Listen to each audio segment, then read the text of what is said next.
Hello, everyone, and welcome to the stream. So happy to have you all.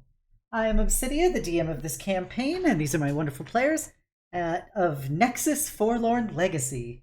As is tradition, we're going to be doing round the table introductions before a brief session recap, and we jump right into the mix. So, first of all, we have B. Hello, everyone. My name is Beatrix Spunny. Normally, I'm a taxidermy jackalope powered by love and slightly mad science. I do variety streams focused on roguelikes, digital artwork, and RPGs. I also run a game. It is in the system and setting of Deadlands. So if you're interested in the idea of what if Wild West, but make it horror, then swing on by. Obsidia also is one of the players in that, so if you want to see her as a thoroughly unhinged, inbred blood sorceress, then you'll have a perfect chance for that. Here, though, I am going to be playing as Feng Chen Wong, the hobgoblin artificer, who is just really trying to make this fucking work. Thank you, B. Next up, we got Meris. Yes, hello, I am Meris Aurum. I am a Celestial Dragon VTuber. I specialize in storytelling and book reading streams where we talk about all things books and novels and literature and media literacy. I also run my own D&D campaign on the side called The Trial of Hearts. It is an ode to all things romantic fantasy. So if you like a little bit of drama, a smattering of political intrigue, and a healthy dosage of smooching the homies, definitely swing by and check it out. But while I am here, all brain cells promptly go straight into the garbage bin, and I play Soleil, the party's hot pink fae tiefling himbo werewolf, who is currently going through it trademark, and may or may not ruin this whole first social encounter. The night is young. Thank you, Maris. Next up, we have Sif. Oh shit, I thought it was a run. Okay. Hi, I'm Sif underscore VTuber. I am not speaking with a mouthful of food. Ramadan Mubarak. I do art. I play games. Grand Blue Fantasy Relink closed beta is out. I'm back again as Nafisa, little lovely stone dragon girl with her little dog, who's a little larger than small now, and I have the RP stick today, and I am looking at the catastrophe that could happen with my hands. I love you guys. Thank Love you. you too, Stan. Return to feasting while you briefly can. Yeah. Next up, we have, last but never least, Lily. Hello everyone, my name is Lily. I am a D&D artist that draws a lot of, well, D&D, including Aurora from this very campaign. I also run my own personal campaign, Mistwalker Spectrum of Eternity. The first 18 episodes are up on my YouTube. Very gay, post-apocalyptic kind of setting going on over there. But yeah, I'm happy and excited to be playing Aurora. We'll see how this night goes. Thank you, Lily. So, previously on Nexus Forlorn Legacy, our heroes went their separate ways to go about dealing with the ongoing gang war in the city of Signavishta. It started off with Fugten meeting up with Lazlo's personal demolition chemist expert, none other than the intrepid Emma Molaire, a bearded dragon lizard folk artificer who is a bit eccentric, who taught Fung how to make some new and exciting types of explosives, both various types of grenades as well as a special artificer bomb. And throughout the whole experience, Feng Tian was constantly worried about the survival of herself in the situation. Aurora and Lunas, everybody's favorite silly dragon paladin, decided to try and do a infiltration into the western side of the city, owned by the faction of bandits and former soldiers called the Midnight Marauders, where their attempt to walk in was foiled on account of the fact that Lunas looked like he was worth a lot of money. So various militia started hassling him, trying to shake him down for some cash. And as it was hitting its fight or flight moment, they began searching, and the only thing that anyone had was Ludus, who had a bag full of dragon horde insects, which he uses to self-clean, and they proceeded to crawl all over this guy, and he freaked out, and as he freaked out, Aurora and Ludus went invisible and disappeared. They then tried to go about making disguises to further their infiltration, and Aurora learned that Ludus is probably not the best stealth expert ever. And he also, brought up some points about Aurora, as well as her dynamics with specifically Soleil, and how he thinks Soleil's kind of full of shit, and trying to make himself seem like a much darker, foreboding person than he actually is. And then the rest of the party journeyed up to the central part of the city, under the jurisdiction of the Roshan Dai of Clan Song, which is basically the Clan Song kind of enforcers, who they're the primary faction that's involved in the refining of the magical material Nexite, and they're trying to set up peace talks between them and their faction, the Shrouded Assembly, under everyone's favorite orc, warlock mob boss Lazlo Kovac. And Soleil got constantly confronted with microaggressions and just overt racism by the various goblinoids there, who thought he was basically a poser, and in their defense, he has killed many of them. And they then met with the leader of the Roshan Dai, the Shinyen, essentially the Lord of Shadows of the clan of Volai Song, who is a hobgoblin. And after a tense exchange, as the party attempted to be diplomatic, Nafisa unveiled the Rodai, the kind of soul weapon that every goblinoid gets assigned at childhood, of the hobgoblin that was executed by Lazlo because of Nafisa's actions, to Volai. And at that point, Volai revealed that it belonged to her son, Kalu.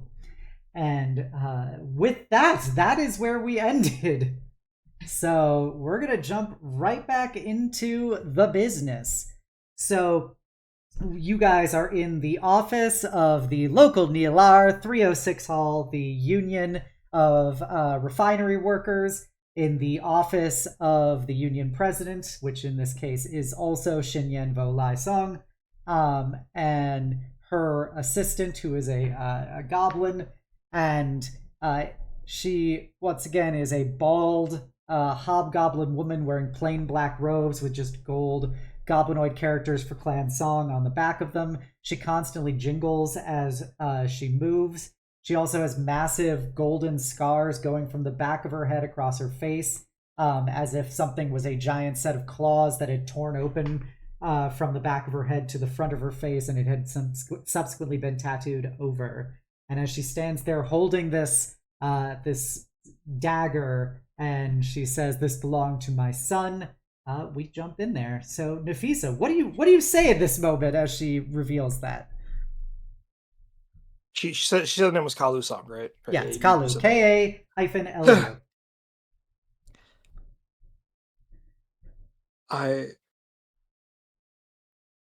Kalu passed because of my actions. I don't know how much you were all told how that night went down, but I angered Lazlo, and Lazlo did not care for my intentions and turned your son into an example as punishment.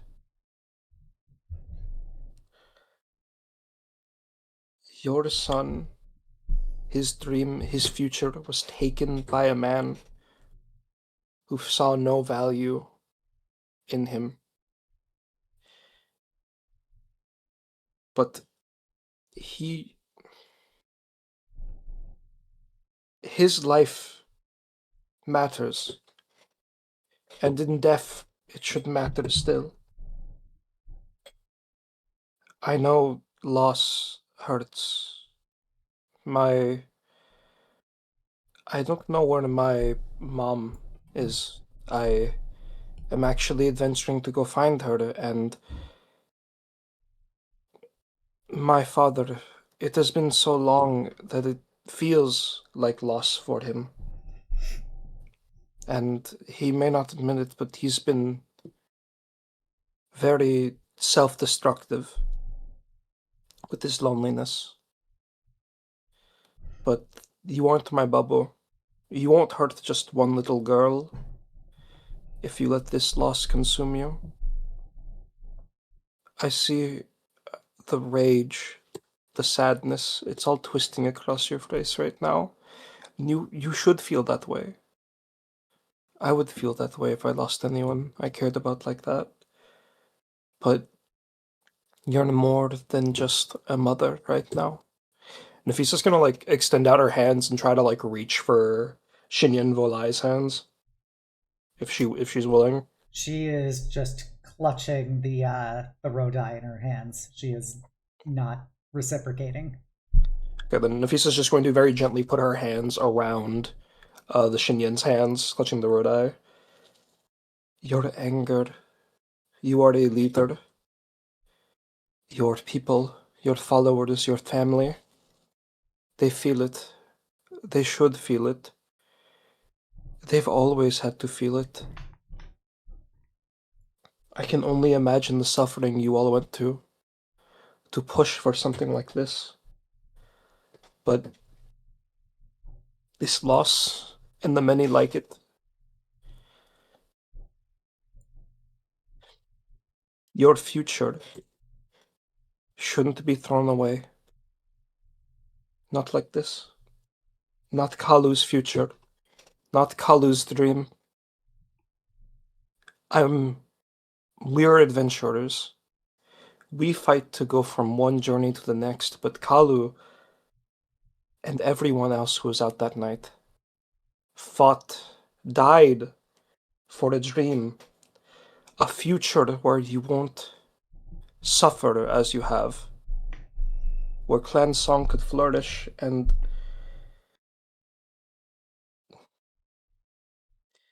that future is still here. Kalu is still here. In that Rodai, in your heart, in the friends he made, in the stories that would have came across his journey.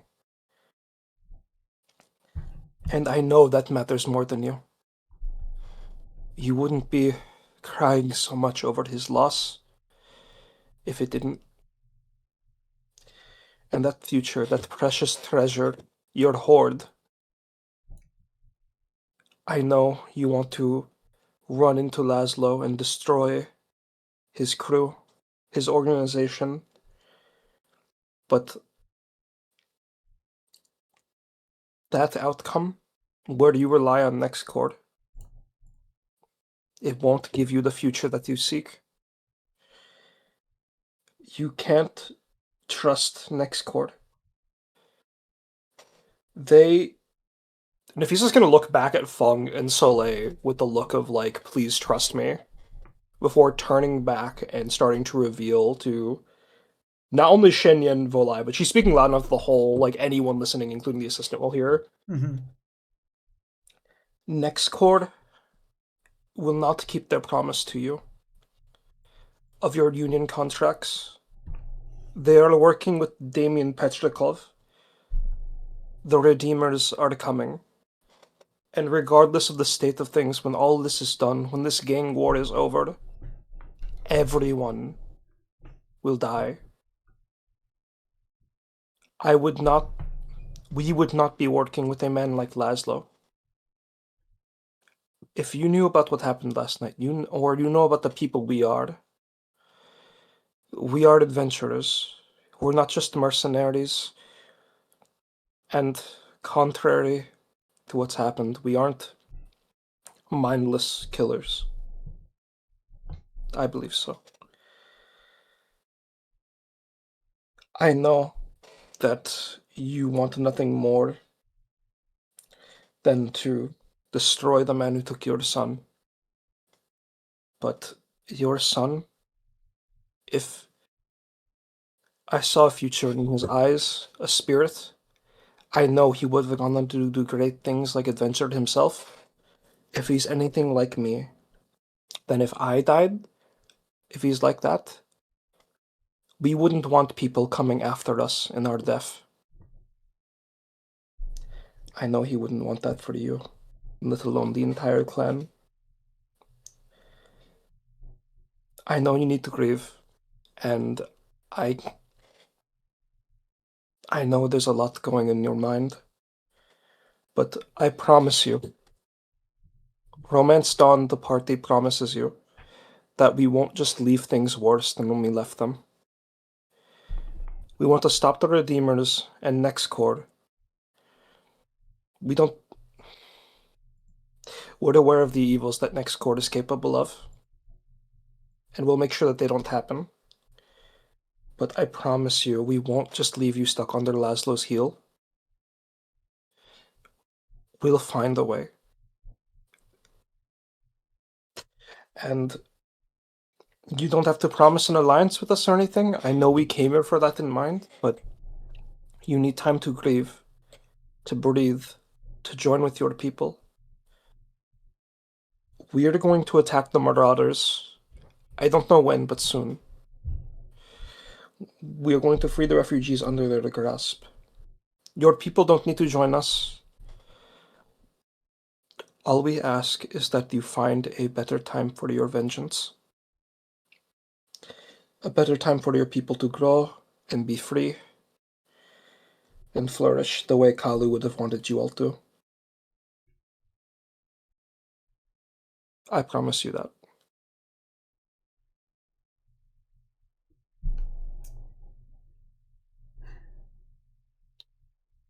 All right, Nafisa. Please give me a persuasion check with advantage. Before Sif makes the roll, Yep. I think Feng will sort of wordlessly lay a hand on Nafisa's back and try and give her the most encouraging look she can, and use Flash of Genius to add my +4 int mod to this roll. All right. Nafisa, you have a +4. And you said advantage, right? Yep. On persuasion, right? Yep. This is a straight D20. With a +4 from phone. Yeah. Mm-hmm. La ilaha illallah. Okay. That is a 22. Okay. This how you feel right now, Nafisa, about what you just said? She is she's hoping for the best, but she herself is still very sad that she made a mother cry like this. And she just wants to comfort that person. As Volai holds the Rodai with your hands on her, she grips it, and you see those tears, the blood and tears coming from her eyes is kind of just turned into tears only, as she is literally cutting into her own hands, gripping this dagger. And she says, Kalu was never supposed to be a part of that attack. I had forbidden him from going. Why did he do this? He didn't have to prove anything to me.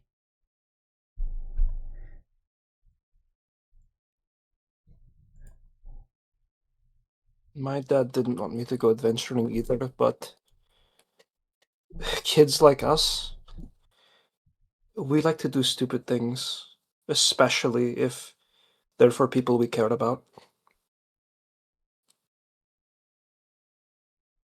I just wanted to protect him. He was all I had left.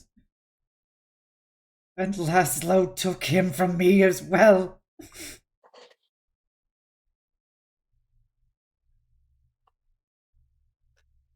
A man like that will always take. I know you'll want to hurt him. I know clans, gangs, crews aside, you'll want to strike at him. I don't know if there's a way that we can bind him to a duel or to give you a chance or something, but I promise you, we will. But Kalu joined that fight for you as well. He wouldn't want you. He wouldn't want his people thrown away.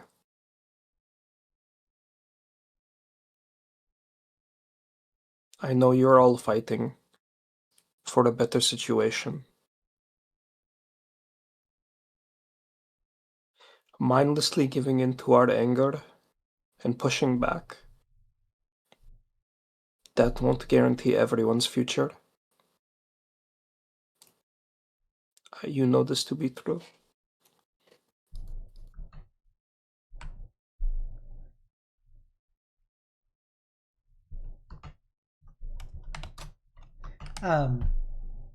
She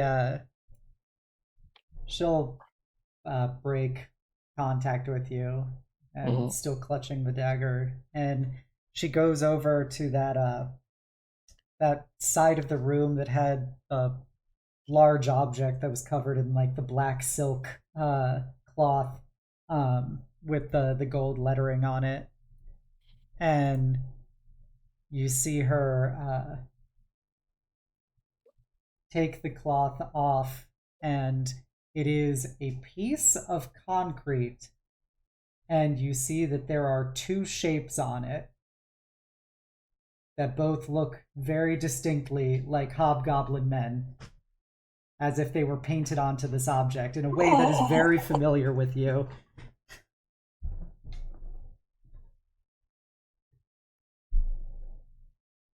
As she you see the drab concrete with the bright red and green paint making the shapes of these two broken men.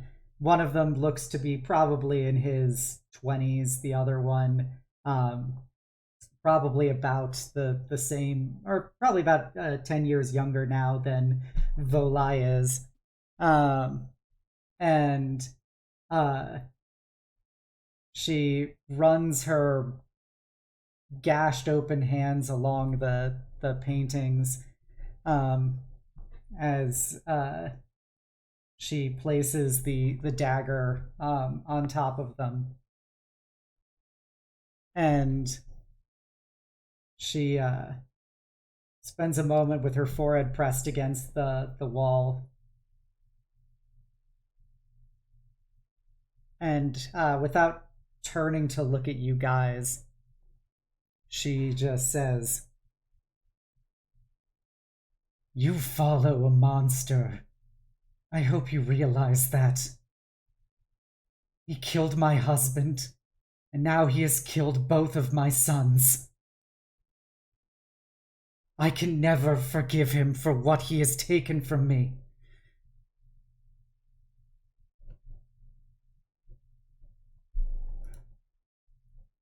No. And I know I said we wouldn't follow him unless there was good reason.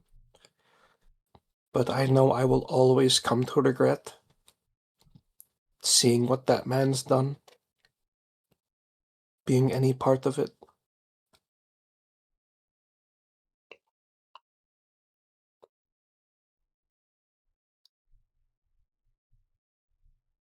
Is there anything Fung or Soleil would like to say?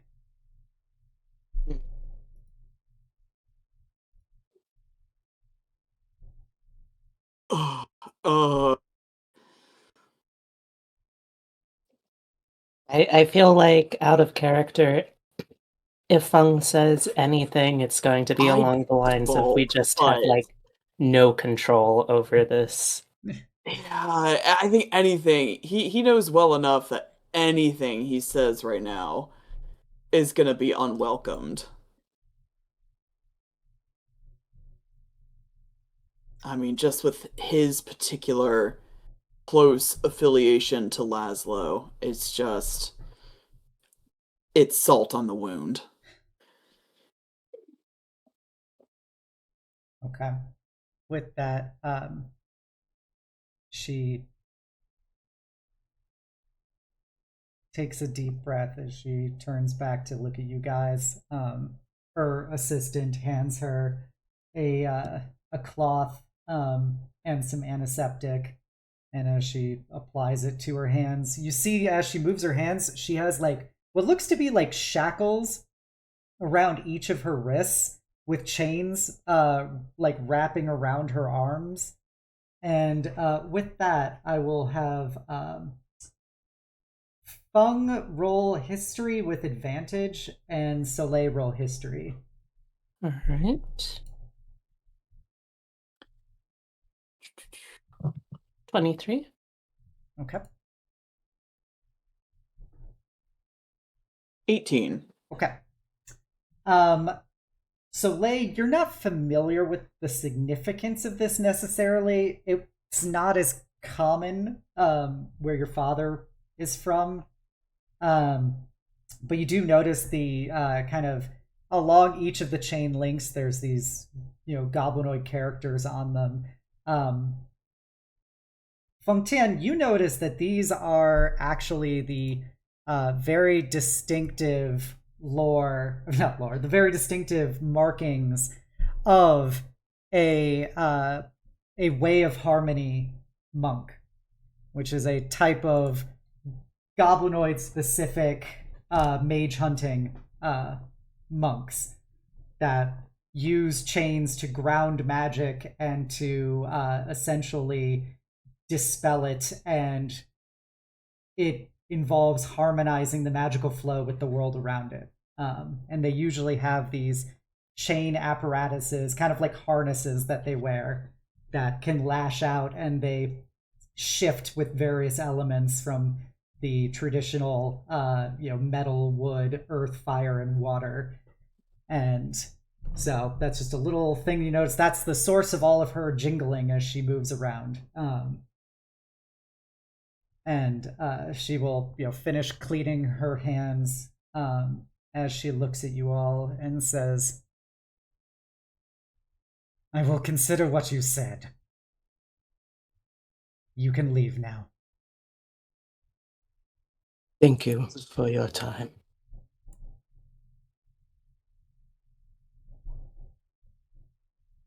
And I don't think Feng is going to press our luck. I collect the weapons at the door and head back out. Yep, the goblinoids give you guys back your stuff as you depart.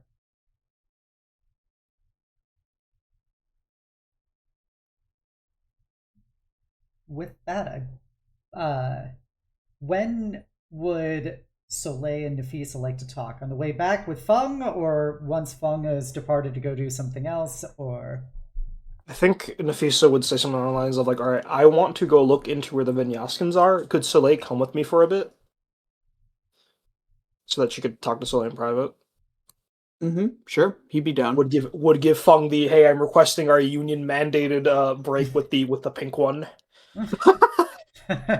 Yeah, I think after having like this exact situation happen with Nafisa and Aurora in the past, Feng has learned, this is the sign of just two people. Understood. Yes, I need to talk to him. Thank you. Of course. Alright. Unless there's something Soleil wants to say, I imagine, like, after some time of walking, Nafisa is going to ask Soleil to go into an alley with her, so they can talk in private. Yeah, he'll follow your lead. He's being very uncharacteristically quiet right now. All right. So, like, could you stand against that wall really quick? I mean, sure. Sure. She is going to cast Pass Without a Trace just to really make sure no one like pays any attention to this alley. Okay. Nyx, could you stand right in front of him? Thank you. And Nyx is a mountable creature, so Nafisa is going to stand on Nyx's back so she's taller than Soleil and sort of like pin him against the wall. I didn't realize Soleil. it was this kind of conversation. Yes, it is a very serious and thus more like demanding confrontational conversation. Okay? I don't want you getting cold feet or anything like that, so I'm going to be a little mean and I'm going to ask that you stay here, okay? While we talk. No deflecting. Well, I won't be running away if that's your concern. So I have had a lot on my mind since last night. I can imagine. I know you all tried caring for me in that time. But I heard what you and Aurora were talking about last night.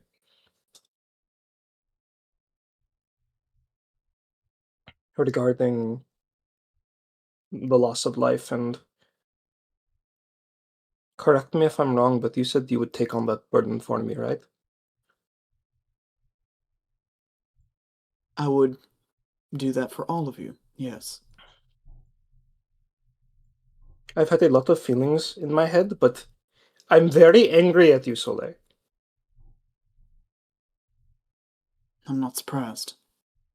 Do you remember what we talked about in the desert after we fought Omega? A lot of, yes, I remember. I said a lot of things. And I said I understood if you had to kill, if any of us had to. It's just that I don't like it, or how people like my father have to close themselves off to do it. I don't want to close myself off. But more importantly, and more relevant here, I said that no matter what happened, I would be with you. And that means every time you kill, you cannot take full burden of it. I am with you in that. Okay, Soleil? That's not quite how that works, Nafisa. No. We're a party. No, we're more than that by now. I know I was messed up last night. And I'm going to be messed up when people die like that. Okay? I think that's a more expected reaction. Anyways, but we are together. You are not carrying anything by yourself.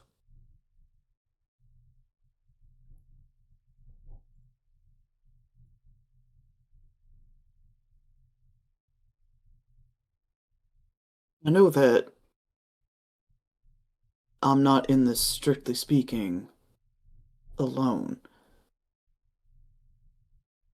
But, Nafisa, I think if you saw what we saw in you last night, I think you would have a greater appreciation for what I'm willing to do. Oh, I know how you guys see me. I know that my hopefulness and my outwardness, my carefreeness, I know it's like naive to you guys, like I'm childish, but you can't act like you all are free of that yourselves. I'm there for you guys too. I see it in each of you how childish each of you can be. Nafisa, I don't view your demeanor as being childish or weak, even. I mean, don't you get it? The reason why I'm willing to do what I said I was going to do is because once we're done here, I'm worried you won't have any of that left. And there is no one to blame for that but myself. There it is. I'm okay with being called childish, but you have to acknowledge your own too. Okay, Soleil? You act like you're all okay with it, but I know you're not. You act like everything is simple and straightforward, but you know it's not. You know. You deflect everything so well, and you hide it so well, but I know this is tearing you up. I know deep down that when you fight, you think your mask hides your face from us, but I see it. What I think of your eyes are darting where they look, the way your hand trembles for your father's swords before you shift. Even now, when you're willing to take everything on from me, I see it. I know you talked about the Hound before, but that's not who you are, Soleil. Just kind of scoffs a little and shakes his head. Nafisa, I like you, okay? I like you a whole lot. We've been good friends and party members. We've been through a lot in just the brief time we've known each other, but that's exactly it. It's been brief.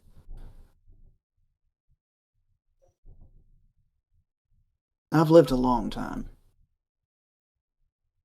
You don't know much about me.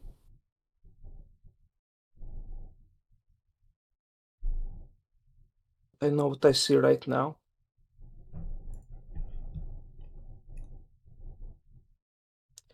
I see a boy taking on so much more, being the man he thinks he should be, but not the man I think he wants to be.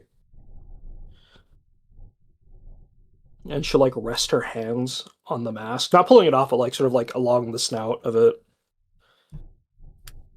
I see you.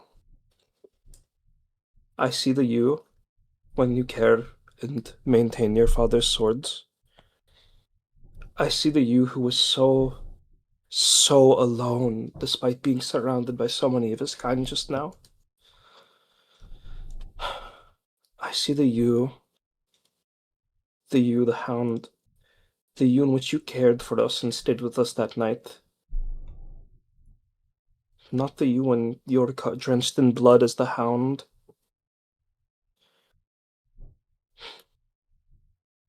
Not the you who doesn't care for the consequences of his actions. I see that boy behind that mask, and I promise you, I'm not letting that person go. So never forget that you are not carrying the burden alone, okay? And I said I am okay if you end up deciding to kill, and I will carry that with you. And it will hurt me, and it will shake me, but I will not falter. If you were worried about me losing any bit of myself, I will not. Because I'll only lose myself if I lose you.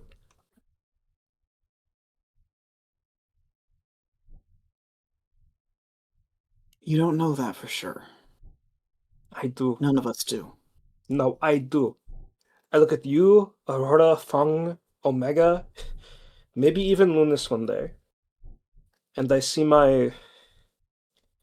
She's going to say a word in Draconic that will make Nyx's ears prick up, and I will DM it to Obs. Yep.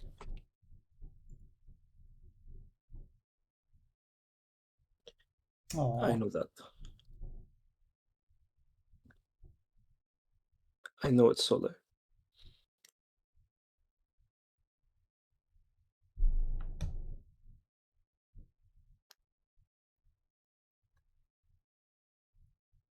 I won't let you give up on the boy behind the mask.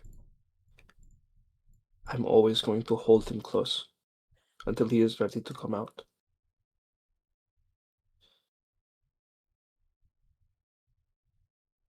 I don't know what you presume to know about me, but that boy that you speak of, he's been gone. He's been gone a long time.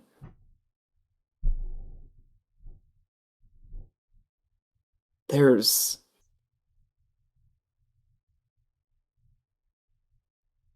nothing left of that to save. No. I see him. And despite your years, unfathomable amount of time, even though you might not see it, I see it. And that boy can always choose to come back. That boy can always choose to change his nature.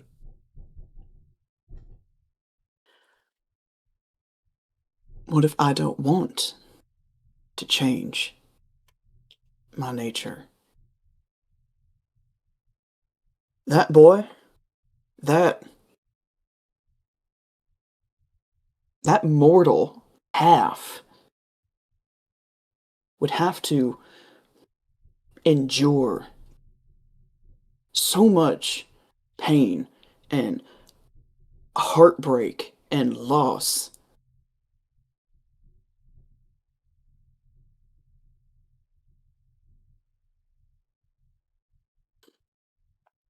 He wouldn't endure it alone.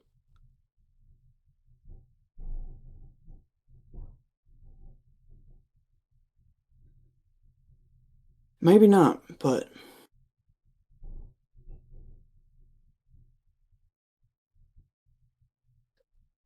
maybe not. But he would have to deal with the fact that everyone leaves. Everyone.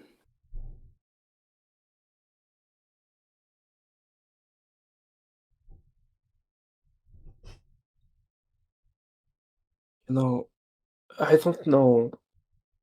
I think I know who you're talking about when you say leave. My mama left. I think my dad basically left. But I found new people. And I still think about my mama a lot. But I'm still me. After everything we've gone through so far, I've endured. And if a little mortal girl like me can, then I know one of the strongest boys I've ever met can too. And I know that boy's father would be very, very proud of him. Don't. Please. Don't.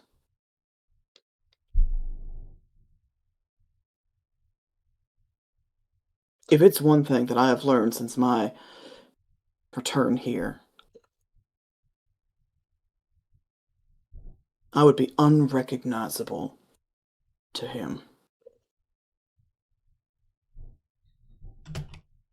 And I can't. I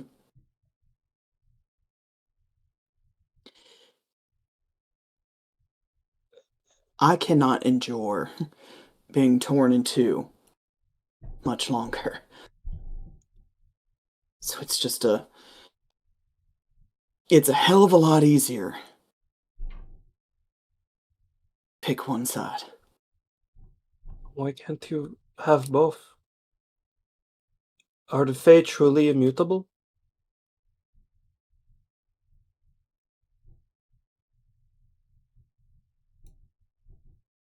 We can't fight our nature. But you can choose it, Soleil. Sorry, you wouldn't do a thing.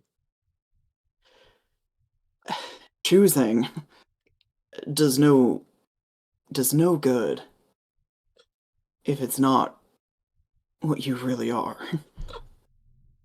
We get to choose who we are each and every day, Soleil. I see it. From the day we start, we choose to get up, we choose to walk, we choose to run, Any entity that exists does it. I don't think the Fae are any exceptions. And while I don't have a list written down of every way you've done, but you've never been just one thing. I don't think that'd be possible if you were just mortal either.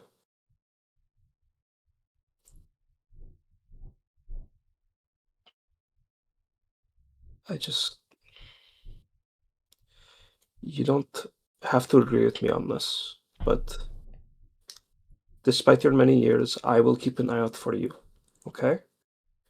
For that boy I see behind the mask, for the hound who thinks it can't change, I will. And for every time you kill, or time you've done something bad, I will join you in it, okay? Nafisa, you can't... I think he's legit gonna, like, punch a wall at this point. Like, you can't say that.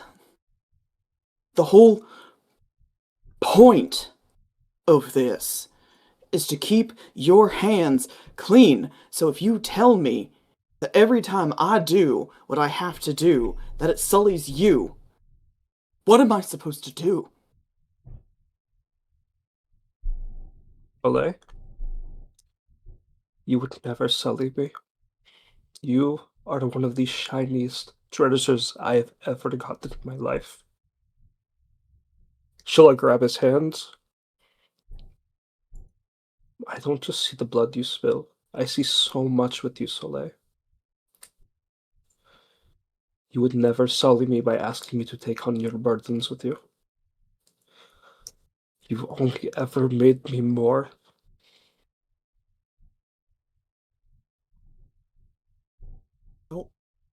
I don't want you to. It is too bad. I have decided you are one of my treasures, and a dragon never lets go of her treasures. Regardless of what it is. You will never make me anything less than more. You will never make this party anything less than more. I know this adventure has been hard on you. I've heard what Lunas has said.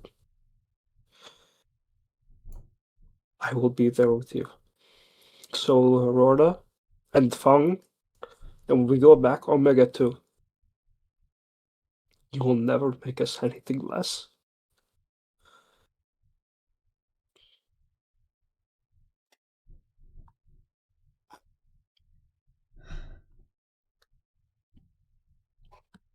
Should never have brought you here. No. It's not a matter of should. It was always going to happen. Ever since that day we had anti-pasta together, we were doomed to be together from the start.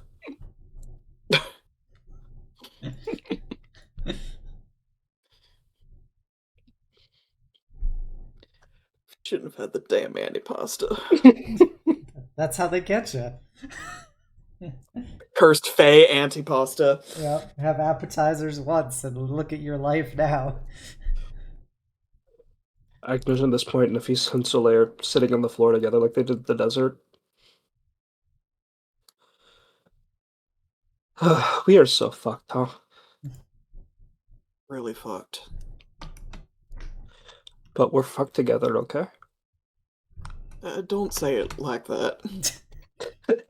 We'll be fine. We've gotten through worse. And we'll get through worse together.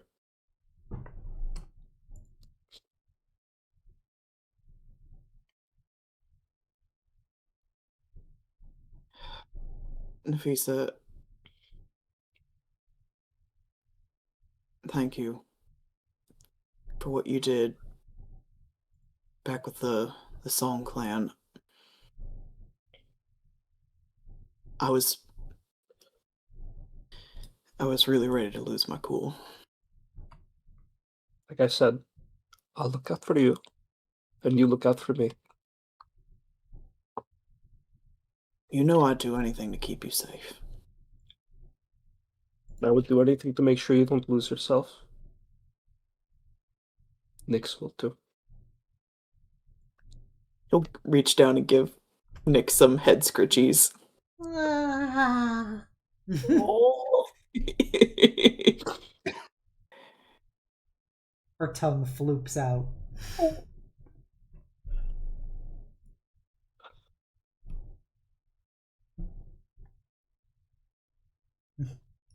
We'll figure things out together, Soleil, I promise. And then she'll like do the same arm wrap she did at the desert, but then she'll like do interlocking fingers with him. Oh. I think he's legit just gonna take her hand, pull her closer to him, and just give her a big hug. Mm-hmm. They can hold each other like that for a while.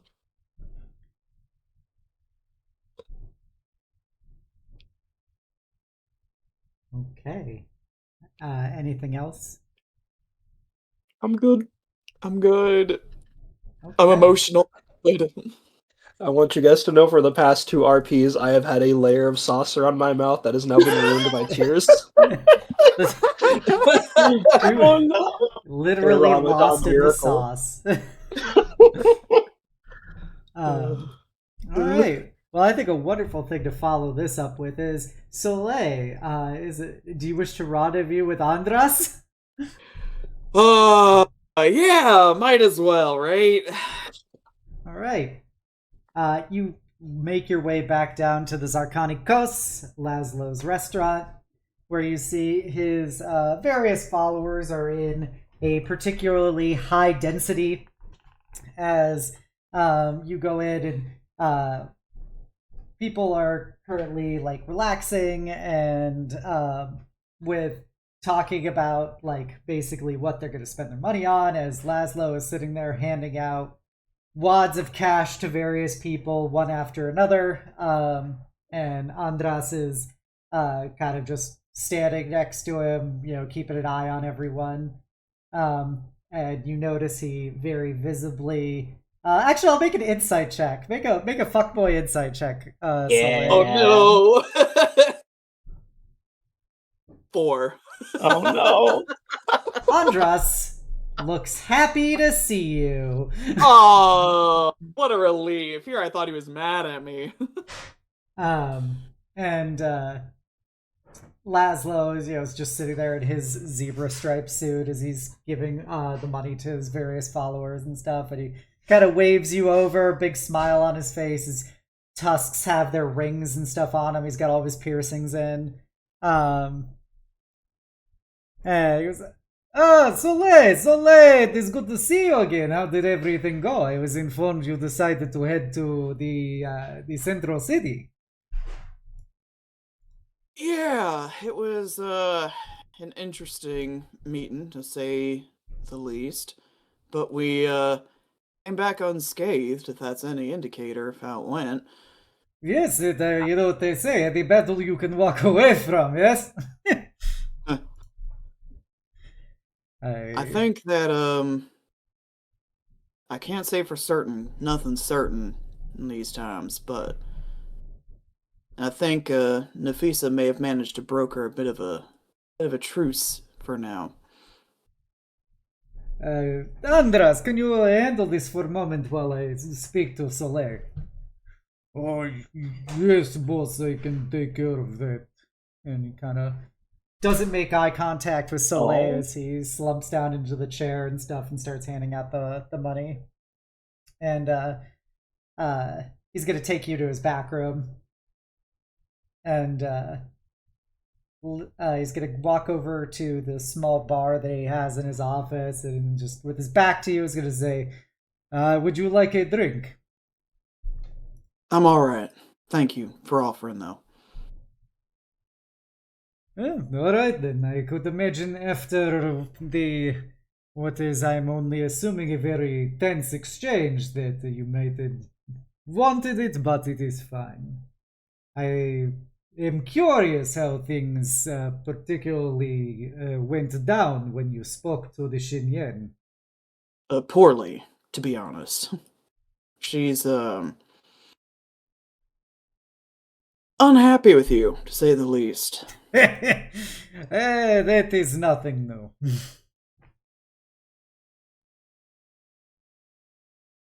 Yeah, I think something about that fellow you executed last night had a big factor to play. It's just one of her enforcers. Why should it matter? You know, I've killed many of her people before. He kind of looks at Lazlo. Can I insight check to see if he Sure. actually Sure, make an knew who that insight was or check. not?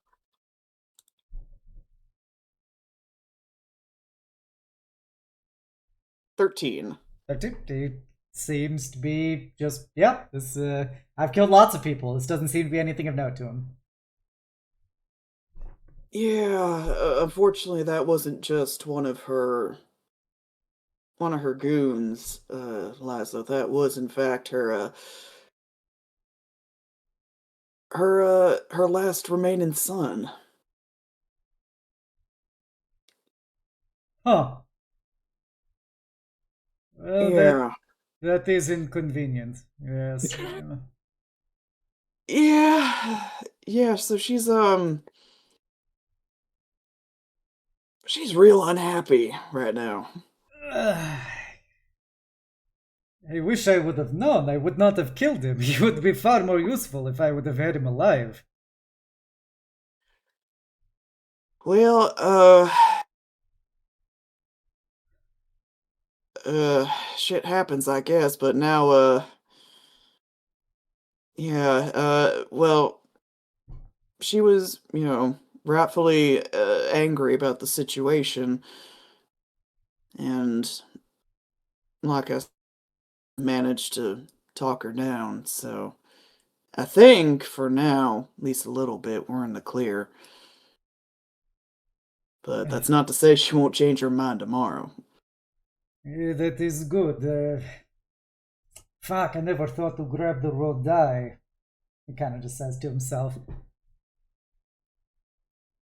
What would you want with the raw die? Oh, they give it to her. Yeah, you know how they are. They're very into the memories of those they've lost. So I always try to give them back something of the people I kill of theirs. We did manage to give it back to her, so... Ah, that's good. She'll probably put it with the rest. With the rest! Oh.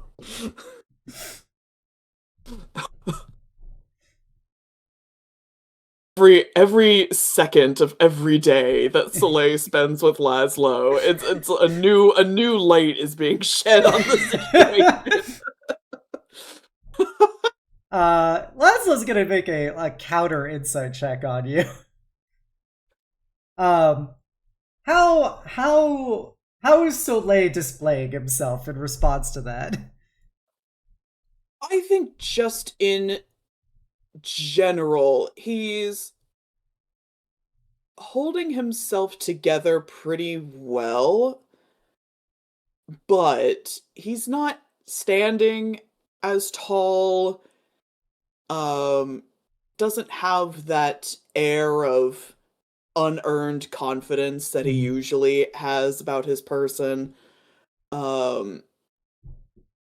For lack of better phrasing, he just looks like he's thinking too much about everything. Soleil, do not let this burden you. This is the life. This is what we do. People play the game. This is what happens. Yeah, this is the life, I guess, but I get it. I do, but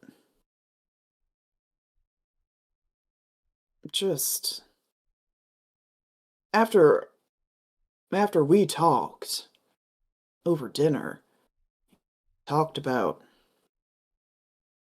our fathers and their history, their life with violence, and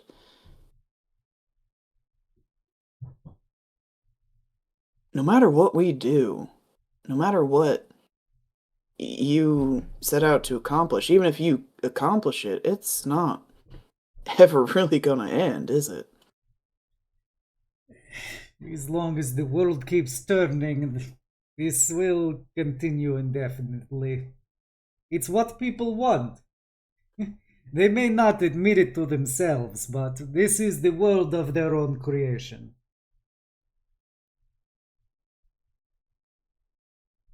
Yeah.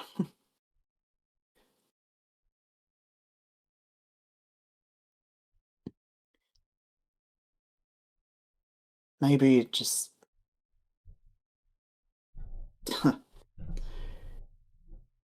Fuck, I hope I'm not going soft. This...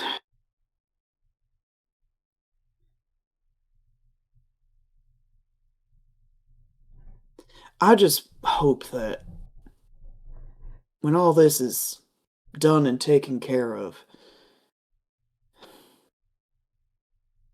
I know it won't last forever.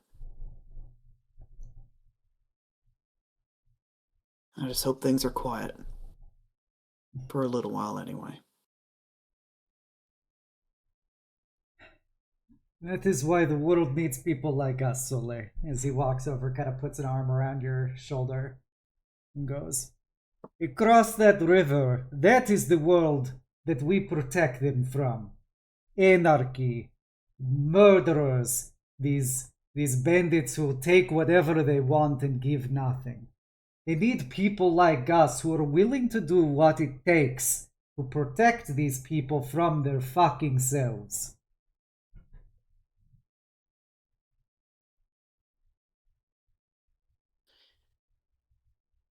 Kind of nods a little bit. Yeah. Yeah. I've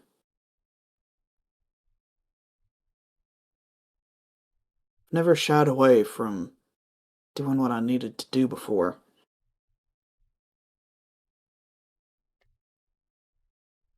I don't know why this... I don't know why the city's getting to me. I do not think it is the city that is getting to you. I think it is the weak people you have come into contact with. You saw what your friend did last night. Yeah, I did.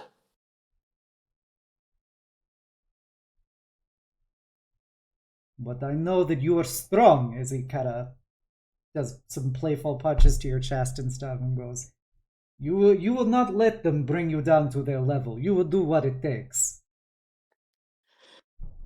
I will. I will do what it takes, but I again want to reiterate that, that same person that, fucked up last night, I think she made up for it today. If your assessment is correct and Volai is in state of distress and unwilling to participate for now, that gives us an excellent opportunity to strike. Strike?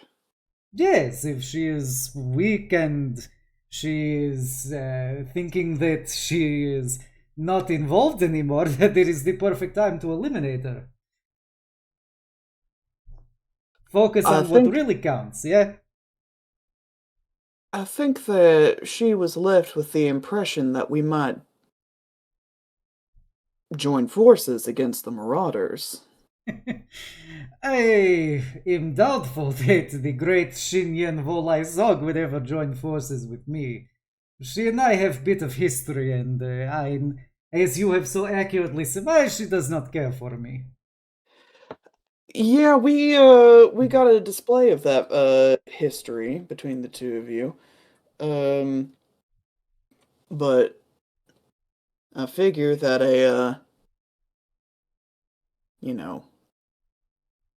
an enemy of my enemy and whatnot.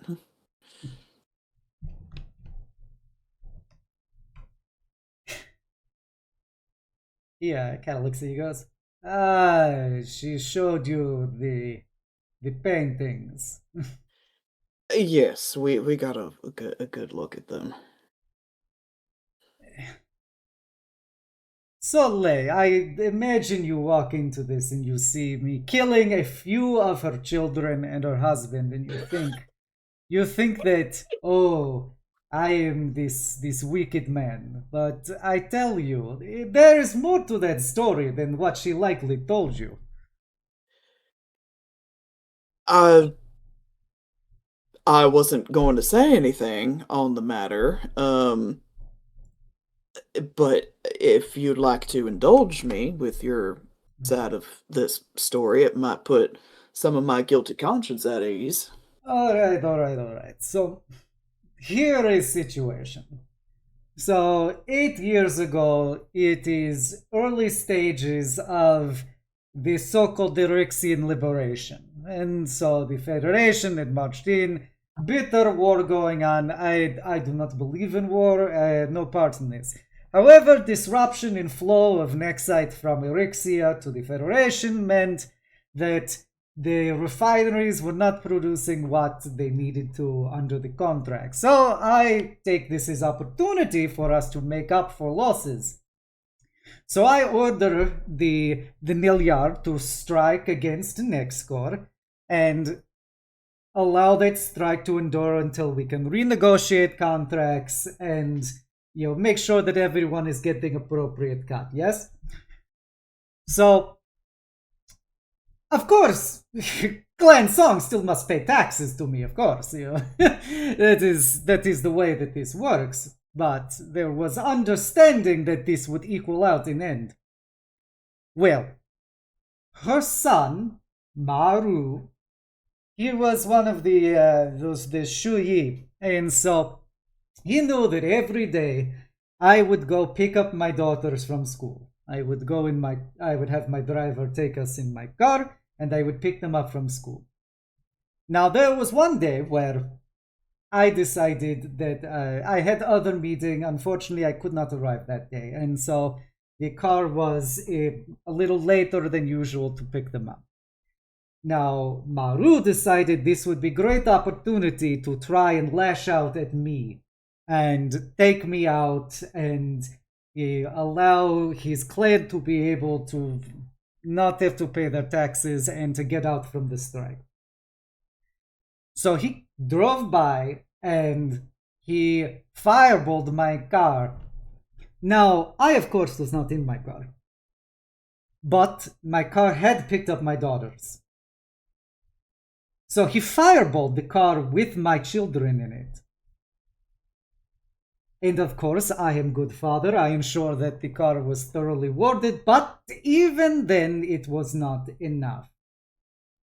And my beautiful beloved daughters received injuries and scars from this attack. Now, there is understanding that when you play the game, you become open to the rules. But he did not strike me, he struck my family. So, that night, I spoke to Sandor Banda, who you are of course familiar with, and made sure to use his divination abilities to be able to narrow down who did it. And of course I discover it was young Maru's song. So I go to the Nilyar, and I gather the song together. And I demand that the person who attacked my family steps forward. Now, Maru, being the cowardly fuck that he was, he did not stand forward. But instead his father did, the Dayen, and he accepted full responsibility for the attack. He was a good and honorable man for what it was worth. And so I accept his responsibility in said role. And that is when young Maru decided to try and summon some of the balls that he had been hiding up until this point. Now, of course, I knew Maru did it the whole time. But when you are in charge, as well as when you are father, you have responsibilities. And so I brought both of them back to me, for they had injured both of my daughters. And after I was finished expressing my displeasure with them, I ensured that justice was served. But I know that the clans, they love their memories and their trinkets of people's lives. So I returned them to Volai as a gesture of goodwill. Of course, it was also a reminder of what happens if you try to fuck with my family again. But do not be deceived that they did not know what they were dealing with when they decided to try and strike at the king. You better not miss.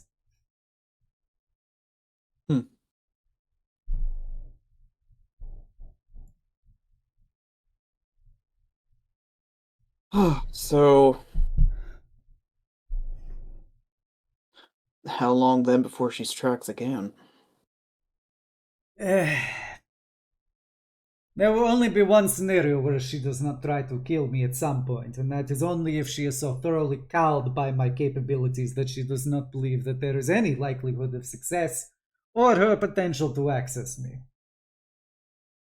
So suffice to say, I think this will always end with her dead. I was about to say, from the impression I got of her, she doesn't strike me as the kind of person to simply roll over.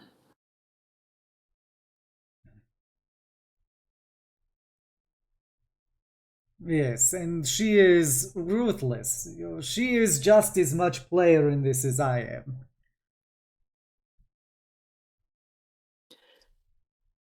That being said, that ruthlessness could be an asset in the fight against the Marauders. At least until a common foe is taken down. Because the more we fight between ourselves, the more we're going to be picked off one by one.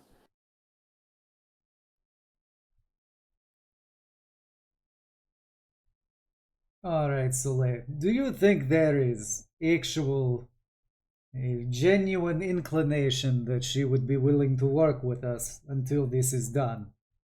If you had asked me yesterday, I would say not a chance in hell. But I do think Nafisa was quite convincing.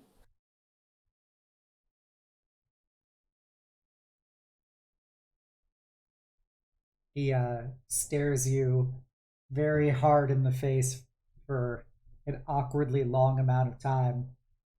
And then he just cracks a big smile and slaps you on the back and goes, "Well, then I know you are not lying to me, and perhaps we will give this a chance. It seems like your friend is at least good for something." That she is. That she is. I do like to think I'd choose my companions wisely. Well, let's not get too far ahead of ourselves.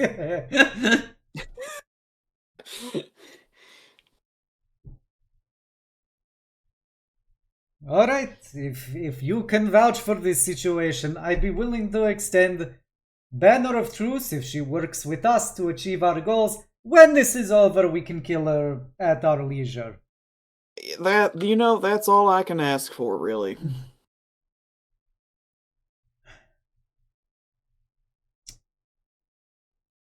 You did good, boy.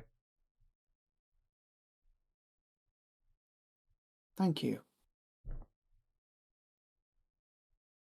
Soleil's posture visibly relaxes a little bit at that. I know that your thinking places strain on your copious muscles, so perhaps you could help Andras in, rallying the troops after the assault, get them ready for next attack, yes? Of course. I'll do just that. Thank you, Lazlo. It is nothing. You're one of us. I simply tell you what you need to hear. Nevertheless, it feels good to hear it anyway. Well, then go. Continue, make me proud. I hate to walk away with this with disappointing scowl. All right. I'm going. And he'll leave and go find Andras, who is definitely very happy to see me. Andras is finishing handing off the last of the money and stuff to the various enforcers. He looks, he goes, "Oh, hello, Soleil." Hey, Andras. How's it going? Oh, really good.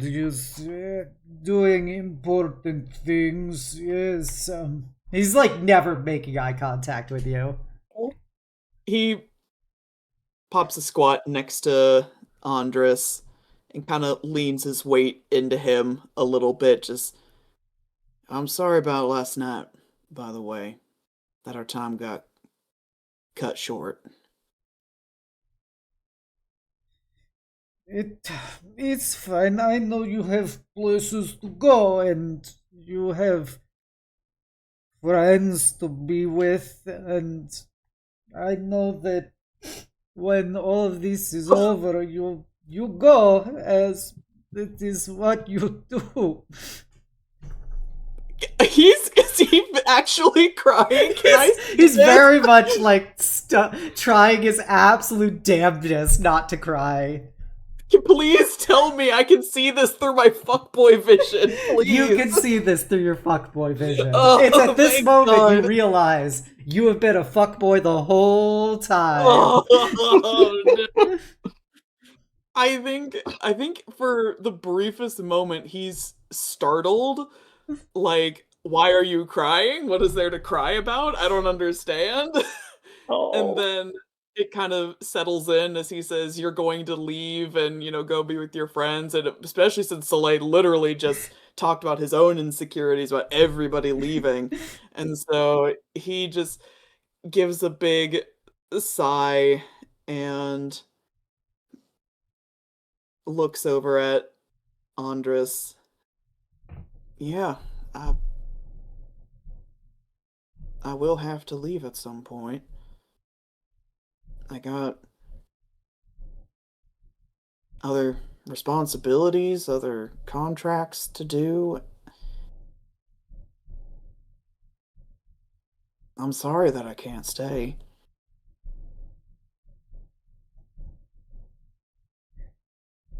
Was I not good enough? Did I do something wrong? Oh, Andras, believe you me, no, you did everything right. No, I really do enjoy my time with you immensely, and you know that I have to be telling the truth about that.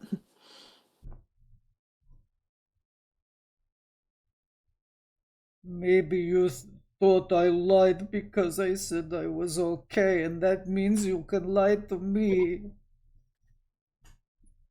Andras, I wouldn't lie to you, and I hope that you don't feel like you have to lie to me. I can take it. My friends tell me I'm stupid all the time. I don't think you're stupid. I think you are great, and it's why I do not like seeing you go. He can't see it because he's got the mask on, but he's smiling so affectionately. This man is so sweet. I am not immune to it. And Soleil will put a hand on Andras's and say, well, once all this is done and taken care of. I know I got a few things lined up already, but I'm not gonna make you promise to wait around for me, 'cause that ain't fair, but would you like me to come back and visit you? He kind of squeezes your hand and just kind of sniffles as he nods and leans against you and just goes, I would like it if you come back at some point. I'll tell you what, I'll be in touch. All right. I admit, I'll be the first to admit, I kind of lose track of time. Days, weeks don't feel very long to me, so I'll do my absolute best to be in better touch and let you know when I'm coming, okay? He kind of lifts up his head from your shoulder and looks at you in the eyes and says, Promise? I'm gonna give you best thing I got. This is one that my sister taught me, and she is a master of the art of contracts and negotiations. He extends his pinky out for a pinky promise. He returns the pinky and goes, Okay, the pact is sealed. The pact is, in fact, sealed. Just know that not only is this place better when you are here, but you make me feel better about myself when you are here. Oh my god. Guys, I'm ditching you. I'm staying here. No. I think the greater good for the setting, for the world, is you have to stay. I like how Nafisa laid everything she had on Soleil, and then after one conversation with Lazlo and Andras, he is ready to give it all up. This is how you know in his heart of hearts he is a gay man. I am not immune to sad big man. Oh my god. It's alright, you can come back as a different hot pink tiefling. Oh my gosh.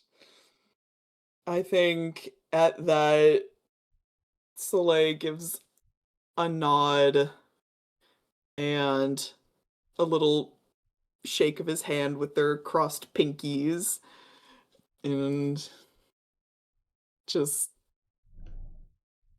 grinning ear to ear. Thank you, Andras. I don't think I fully realized how much I needed to hear that.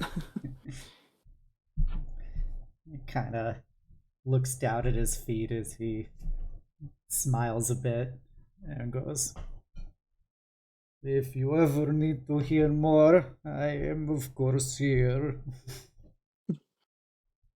So you're good with your words. No, I just my mother would say that when you do not know the right words to use, you should simply do what your heart tells you to do. Well, then I think that is an indicator you've got a very good heart. It kind of does a real goofy smile. It goes, I do my best. Oh, he's so cute!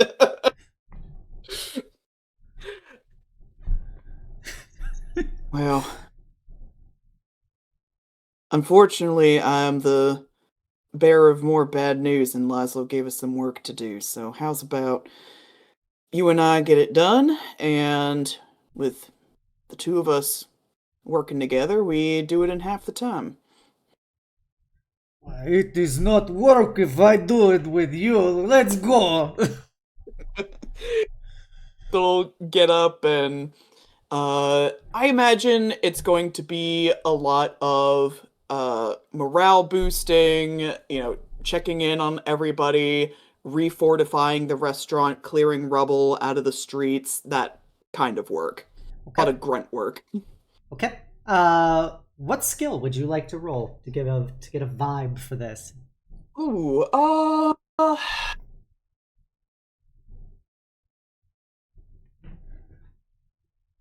that depends on, I think, which part I want to focus on.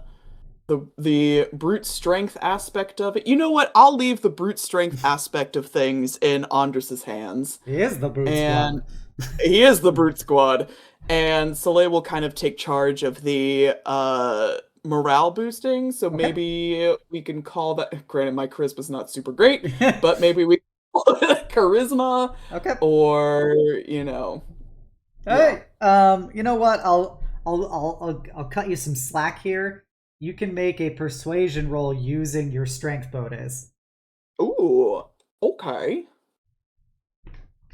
Persuasion. That's a nat 1. Oh, no! You know, can I use, it's not in, I don't think it's strictly used for combat. This your feels reroll? important. Yes, my seal reroll. Yep, you could use your seal reroll if you It want. feels important enough.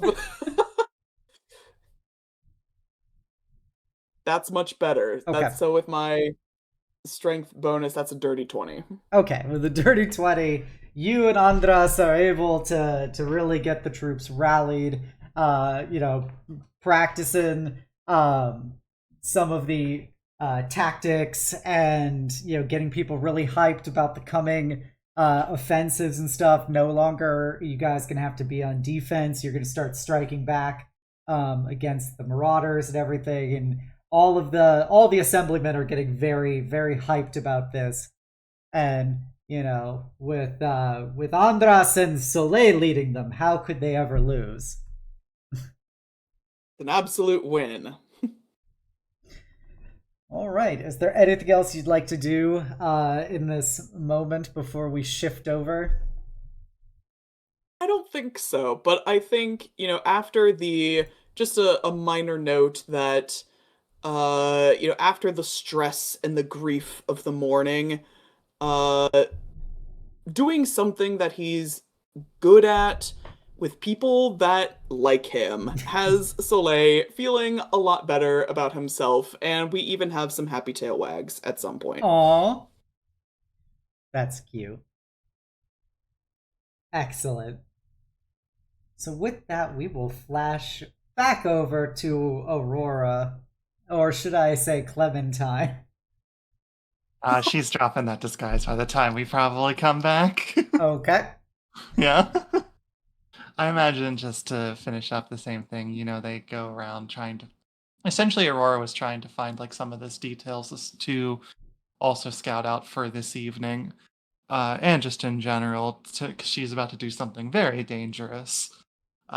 But once the main job is done, she would probably tell Lunas to head on home, slap his back with an invisibility spell, and send him off on his way. Are you sure about that?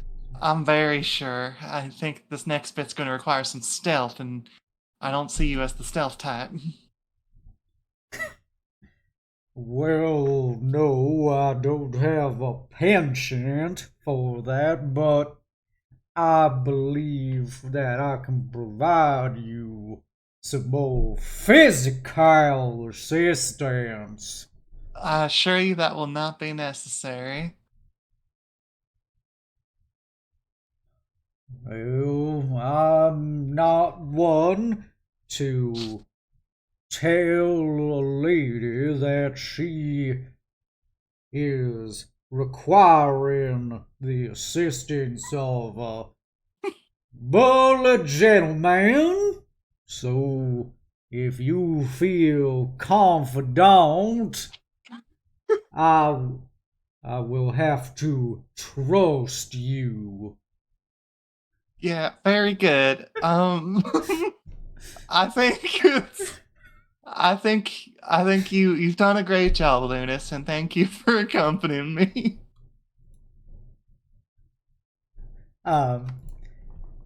As you He'll shift back to his original form from Eustace, the attractive elf cowboy.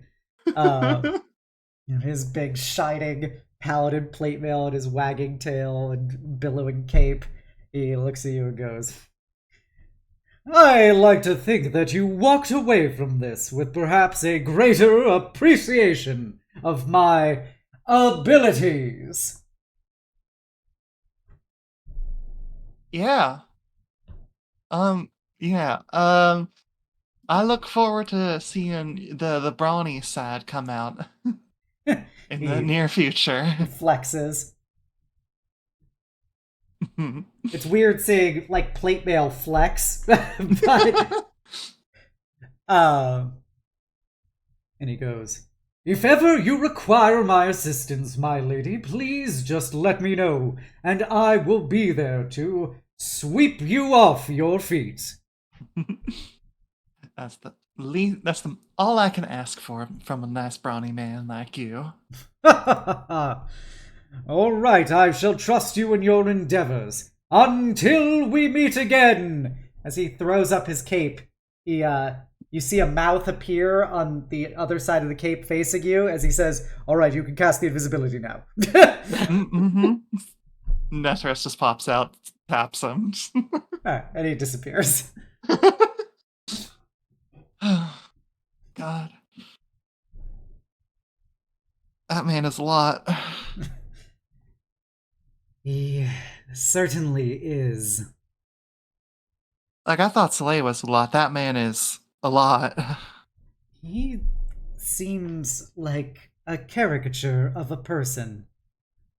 Yeah, I kind of agree with that. And oh my god. Anyways, no, we got work to do. And she'll kind of pull out her pocket as she goes to head to the camp of the Eryxians and just say, now be sure to take a close look at that, and it's her best sketch of the head of the Marauders based off of all the descriptions. Uh-huh. I'm gonna need you to remind me of what he looks like after each drawings. Understood. Thank you.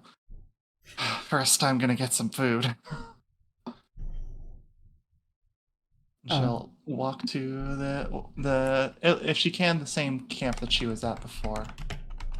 Okay.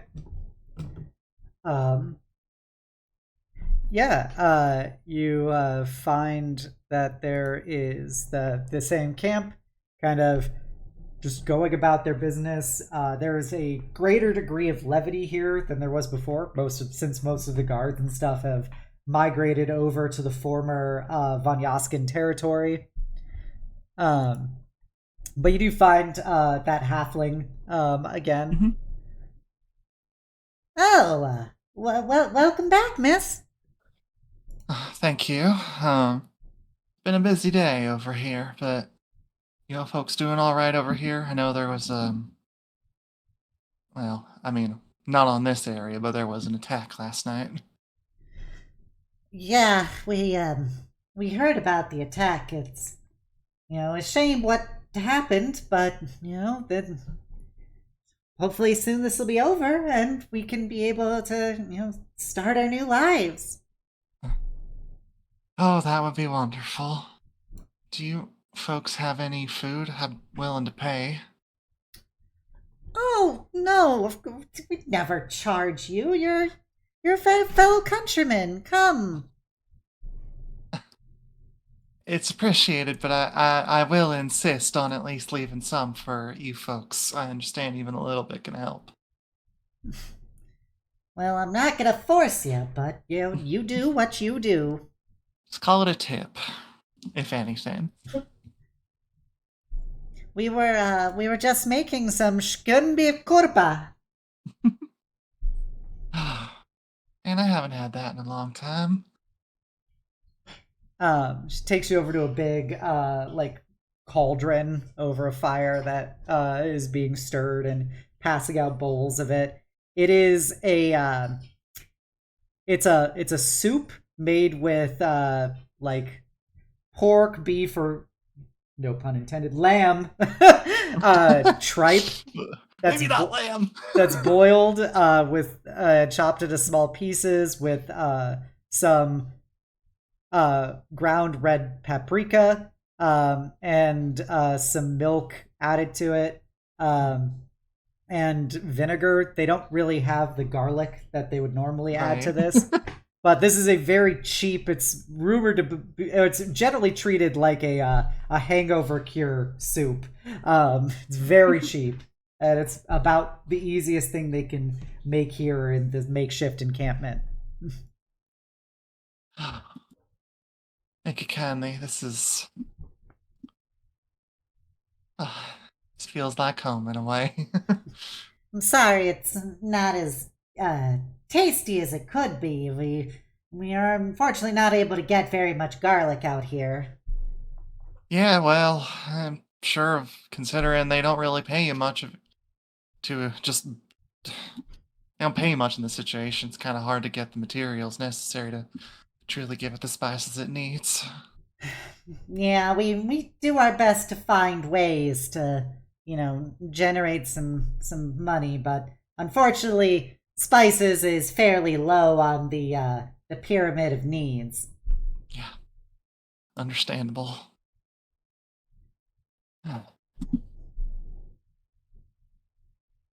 I'm still gonna be coming and going, but I don't know what's all gonna happen, but we'll probably something is gonna be happening either tomorrow or the following day on this side of the river. So if you don't mind passing that along to all the other folks. Should we be worried? I don't think you should be worried. It's just hoping to keep this quite targeted on, people that keep you down.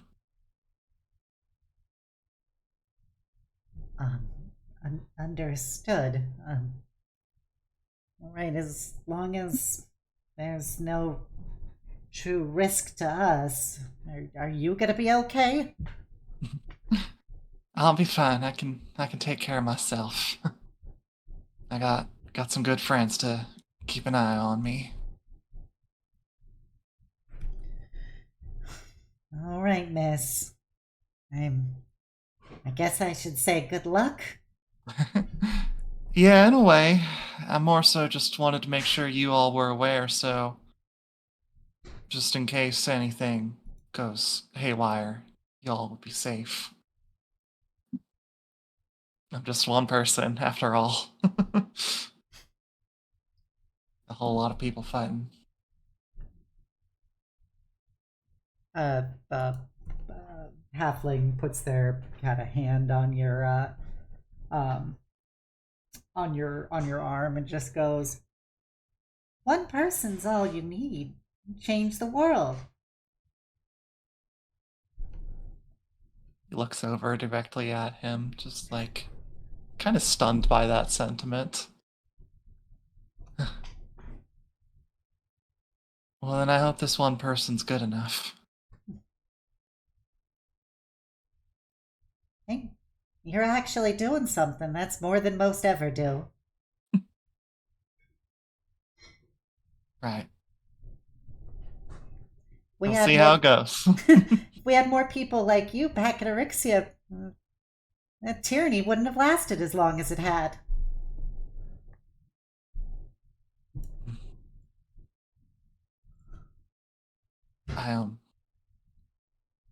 Yeah.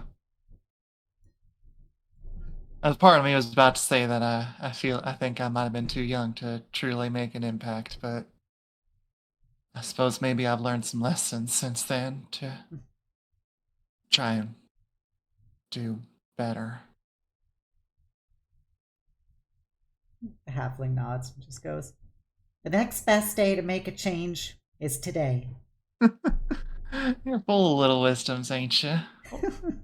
Well, I wasn't always just in a refugee camp. What did you do, if you don't mind me asking? I This is gonna sound silly. I was actually a an elementary school teacher for Is the that so? non-mages. Oh, they differentiated that in the cities, didn't they?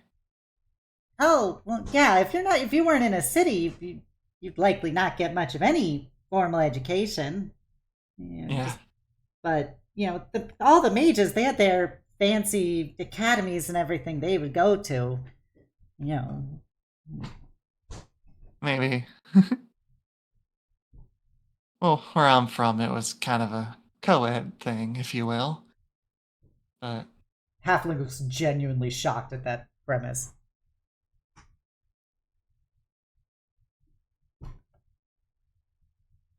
I don't know. My whole past is a bit of a fuzzy mess, but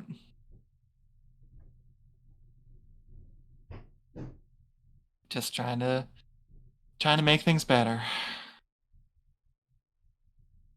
well, you can at least know that there's one person here who thinks that you're going to be doing some great things. I hope so. And hearing your support does mean a whole lot to me. I feel like I've been trying to do little things to help out all across this country and really not had much of an opportunity to truly feel a difference being made, but I don't know, maybe that'll change here. I know. And he goes over and gets something by the fire and comes back. And he goes, "Hold out your hands." She does. And he's just holding like a little wooden stick with a black tip to it. And he looks at your hands. First, he looks at the one hand that's all black. And goes, Uh-huh. Huh. Well, we'll go to the other one. As he kind of puts one hand over the other over to top your hand. You feel the little black tip of the wood pressing against you as he's scribbling something on the back of your hand. And he goes, I don't have any stickers or anything, but I think this is the next best thing to a little gold star I can give you to help make you feel better." And he just drew a little like black star on you in some ash on the back of your head. So She probably like looks at this and starts tearing up a little bit, like it's accessing some memories from her time in school. I'll make it better for you. Much better than what you had in Norixia, and much better than what you got here. I'll do my very best, I swear. I can't wait. and he gives you a big smile. I imagine she'll reach into her pocket and take out the equivalent of we'll be generous. We'll say $25 or Federation credits. Wow. And give it to him. He kind of takes it and goes, "Oh, this is too much money." No. By all means.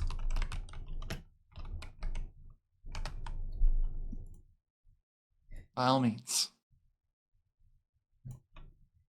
I wish I could give you more than just a little star, miss. This is too kind. Well, maybe you can use that to find some garlic, and then we can have ourselves a real seasoned and just like we had at home pot.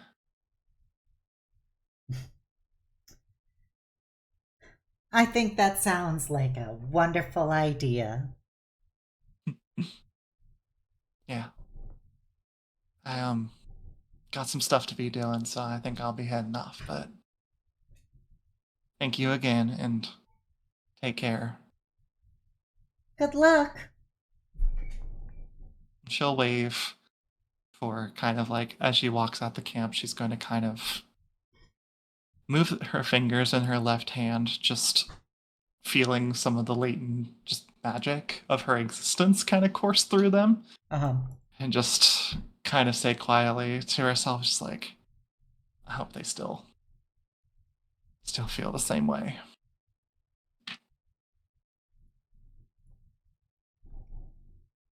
But yeah, we can start the activity more so, which... All right, I'm Usually- gonna be stealthy. Yes, I will be stealthy. Please make a stealth check. Okay.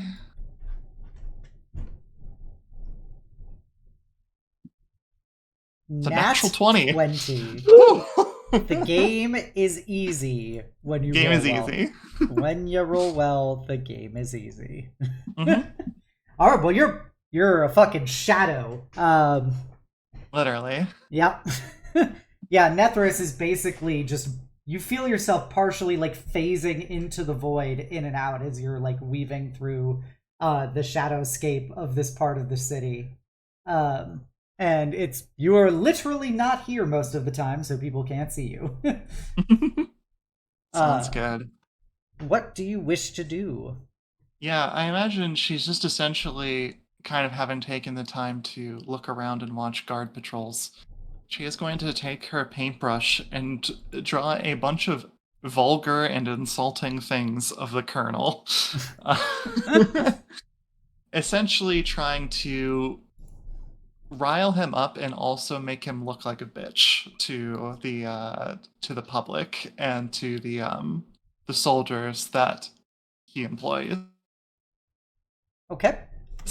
So whether it be like one nearby the main area that he is in or something like that, or like across the river, so that way it's just in the line of sight of where his little hideout is, and so that way he just has to see it every single day kind of thing.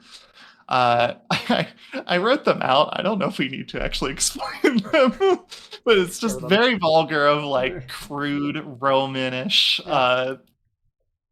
semi-pornographic things about like him being a puppet with a dick up his ass, being a baby with a rattle while having others feed him, and just like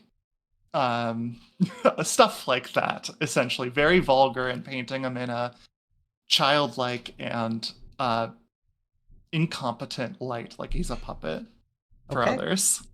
Please make a painter's tool check with advantage. Okay. I don't know if it's going to roll with advantage, but we'll see. Yeah, 18. Okay. You know, you have 8 hours to do this. You rolled a nat 20 on your stealth. So you have the luxury of like, you were literally able to take all the time in the world to exquisitely portray this in vivid detail. And also, for everyone's context, this is especially funny for these pictures, considering that the Colonel is a Jaguar Tabaxi. So you're imagining all of this through the lens of a big cat man.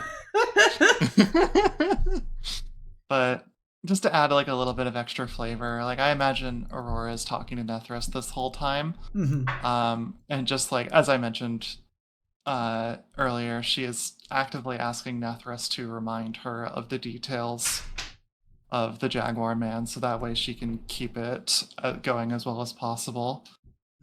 And probably as she finishes the last one that she plans to work on, or thinks she's safe enough to do, is going to start to head back across the river, tapping herself with invisibility. Okay. But is kind of just going to talk to Nethris for a bit, if that's all right. Yeah, that's fine. Yeah. Just gonna be like, thank you. It's weird to be constantly needing reminding, but I think it works. That is a interesting use of your gifts. I know. I think it's definitely unusual for me to do something like that, but hey, these people don't... These are mercenaries. They're just paid hands. I don't think they got the loyalty that a lot of others do. So... Do you think this will work? To be honest, maybe not. I don't really have much of an idea of ways that I can really help much. And I don't want to put the Eryxians in danger, so this is really what I can do, aside from fighting, which I'm sure will come.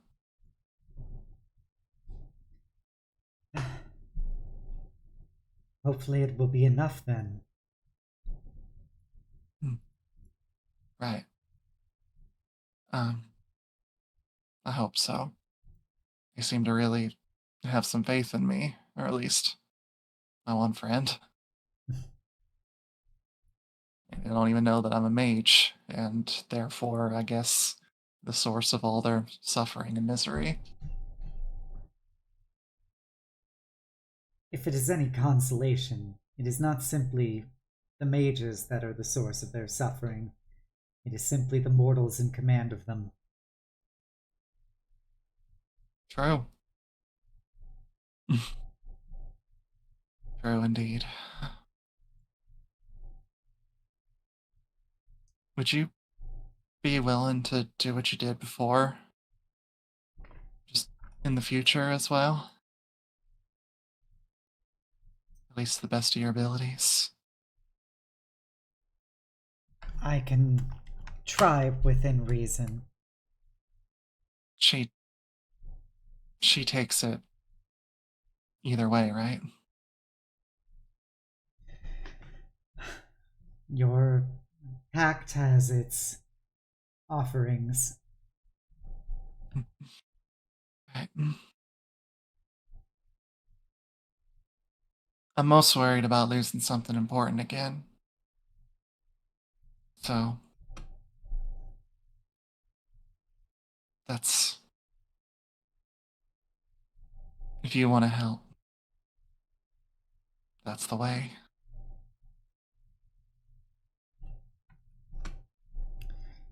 I want to see you succeed. I want to see you grow. You know, mortals often say you can only grow if you can remember what you did before.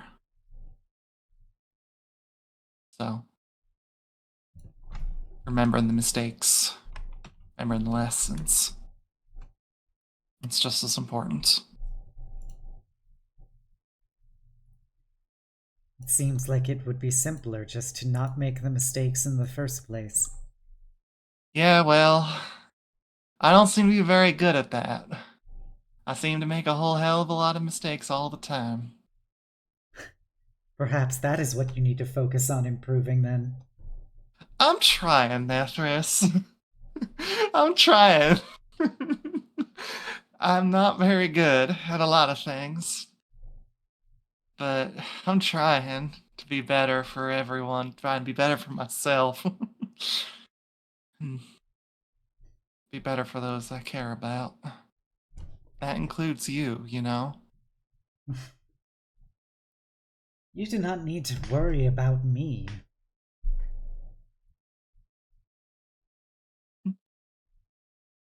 But what if I do? Just feel that that time could be better utilized elsewhere. What, you're not worth it?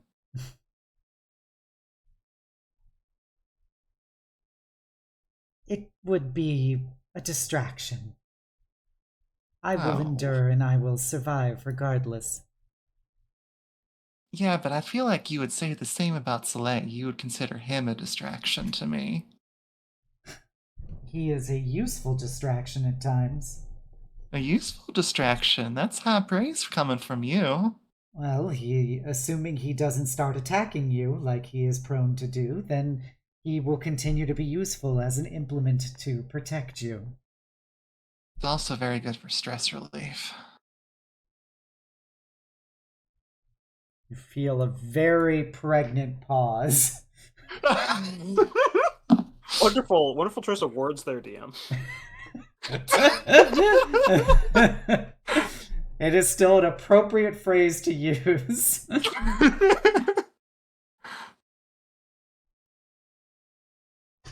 He certainly has his uses. She chuckles to herself.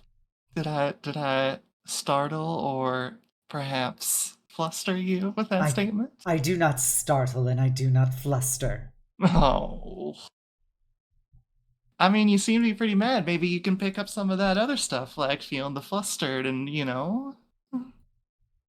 I do not wish to have these things.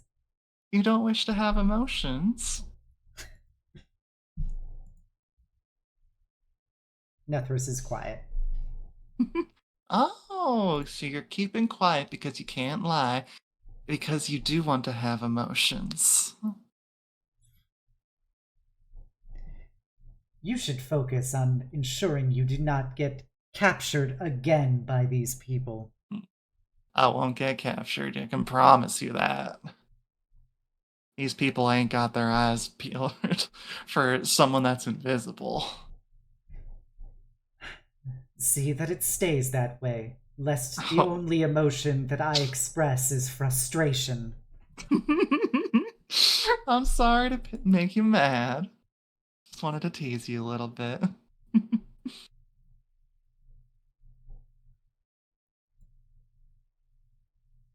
You are beautiful, Nethris.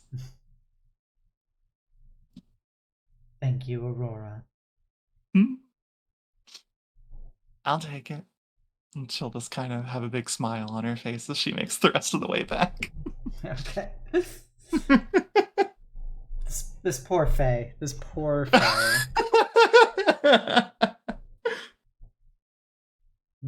Bound to be harassed at every moment.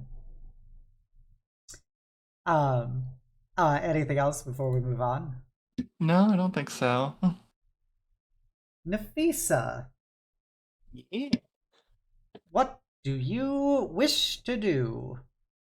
We're gonna go look for any remnants of the Vanyaskins. We're gonna snoop around their last known territory before it ceased to exist.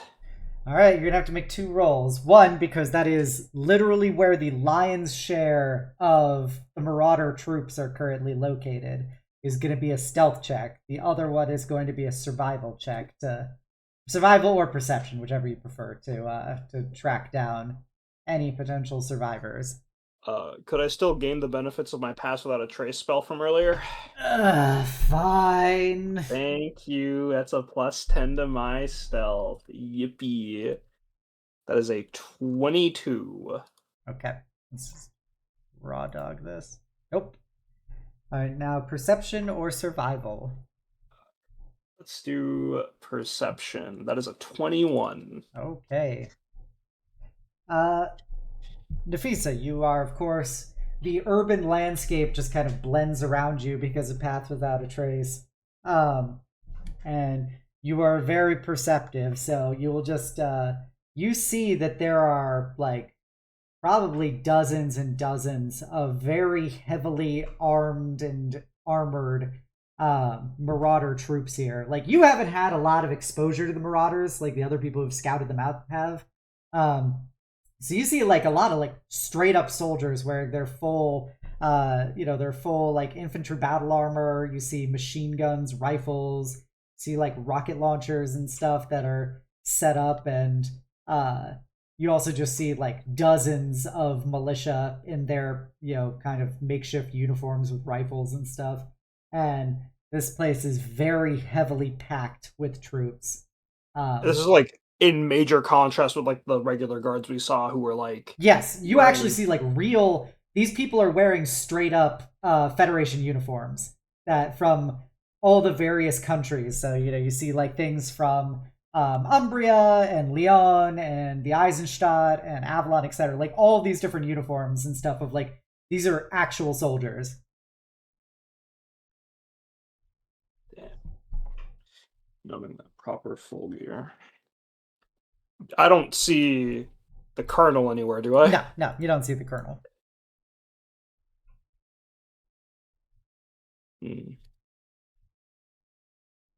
Do I notice... Nafisa's gonna make notes of this in her journal. Uh-huh.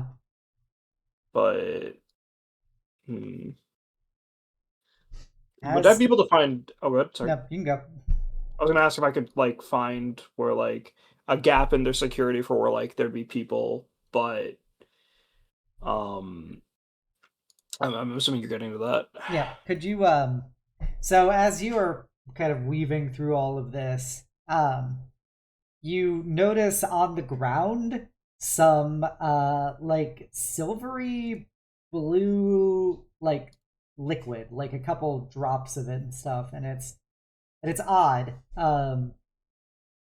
You probably wouldn't have noticed it if you weren't like actively being like hyper aware right now, but does appear to be some drops, and it seems to be leading into a dark alley. Well, that looks sketch enough for me to look into. Okay. As you enter the alley, you notice that there is a steady like trail of this silvery blue fluid leading deeper in, and you see probably a good like 40 feet into the alley, slumped on a pile of like garbage and stuff. You see a absolutely like broken looking woman. She has multiple like holes in like in her clothing and skin, and you see that silvery blue fluid like pouring out of them.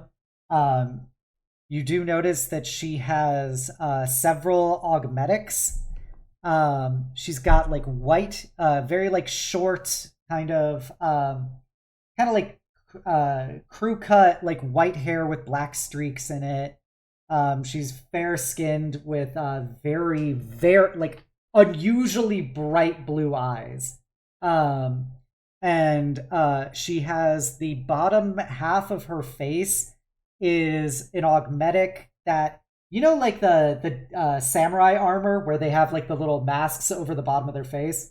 Like the grinning Oni and stuff. It's like that, except it's obviously actually like articulated and stuff of a tiger's jaw. And she has, her arms are these mechanical like bird talon like fingers with these serrated like metal feathers coming along her forearms. And her feet are a pair of augmetic like steel like dinosaur like raptor claws. And all of these augmetics are of obvious quality and association with Von Yaskin manufacture, and she is breathing heavily as she's lying there with this fluid popping out of her. Please make a medicine check. I'm not proficient, but I do have this feat. I think is very important now. Once per short rest, I will gain proficiency for one skill check. I'm going to be proficient in medicine. I'm going to be real honest with you. I genuinely thought you forgot I gave you that. Oh, no, I've had it. It's just that, like, anytime I've thought of using it, there's, like, another player in the party that could, like, shine, but this is it. I learned Anti-Wisteria showed me how to do this with Van Yaskins. You can tell, with a 21, you can tell that this silvery blue fluid is actually, like, some kind of liquid like silver. Like this person has been shot with some things that were obviously some kind of liquidated like straight up silver, and it is very negatively affecting her. And you can reasonably conclude, based on, you know, the things that Wisteria taught you, she's probably a lycanthrope. And that's why she is so devastated right now, as she has all this poison flowing through her system. But you think you could probably purge it. Yeah, I'm gonna go ahead and do that. Is that off the medicine check, or? Yeah, that's off the medicine check. It was a DC 20, so your 21 that you got thanks to Wisteria. Thank you, Auntie. Nafisa will begin to pump out the silver and like keep an eye out for any signs of like consciousness coming back. The woman's kind of fading it out. When you approach her, she like tries to like kind of stand up and take a defensive. She lets out a kind of hissing yowl, like very low and weak. But she doesn't seem like she has much actual ability to resist you. Just, I'm not here to hurt you. I'm not with the Marauders. I am part of an adventuring party, and you are injured, so I would like to help. So yeah, continue.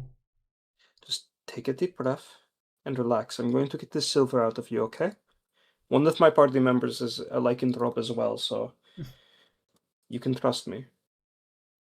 She, those very bright blue eyes looking at you. She kind of just lets you use your ranger magics to purge the poison silver from her as it just comes streaming out. Like, this is probably safe to assume that these marauders are incredibly well equipped when they want to be. Like, if you're not a militiaman. And in their arsenals that they have is specialty ammunition. And so when they were attacking these Von Yaskins, they clearly knew that there would be lycanthropes involved. And this person must be extraordinarily lucky or tough to have survived these many silver bullet wounds, because this has been hours at this point, of this flowing through her system and still be alive.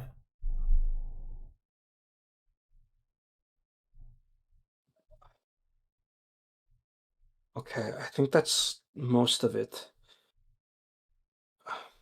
My name is Nafisa. What's your name? She lets it a kind of weak Von Yaskin accent. She goes, Mishka. Mishka. Okay. Mishka. Were you part of wrong book of notes? Were you part of the Circle of Thorns under Dimitri? It was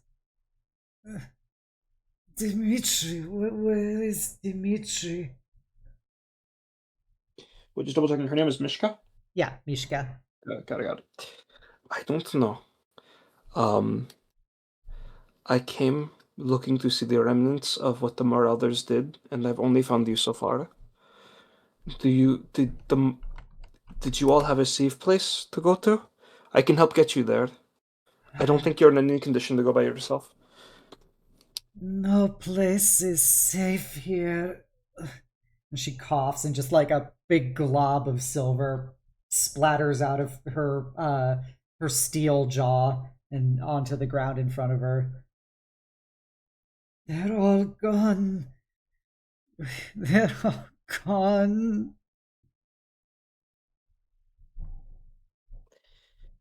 I won't force false hope on you. We don't know what happened with everyone else, but you're still here. And right now, there are still marauders running about. We'll have to find somewhere safe, okay? Can you do that? I should try. Okay. Do you have any Clan Song and Lazlo's men are still present. Would you want to go to one of them? Do you think you could find a refuge at either of their territories? We were allied to this song before the attack. Okay, Mishka. I've spoke with the song earlier. I don't know if... I think at the very least they will offer you shelter. I don't want you to freak out, because, now is a bad time to do that, but my party is under contract with Lazlo, and we're trying... I asked the song to hold off on their attacks until we've taken care of the Marauders, and I personally do not wish to fight any more than we have to, okay? I'm telling you this because I want you to trust me, okay? Why would you help me if you work for Lazlo? because I don't agree with him, and I don't like him. There is a greater threat coming from next court, and the Redeemers have been called to execute, to remove all that remains after your fighting is over under Damien.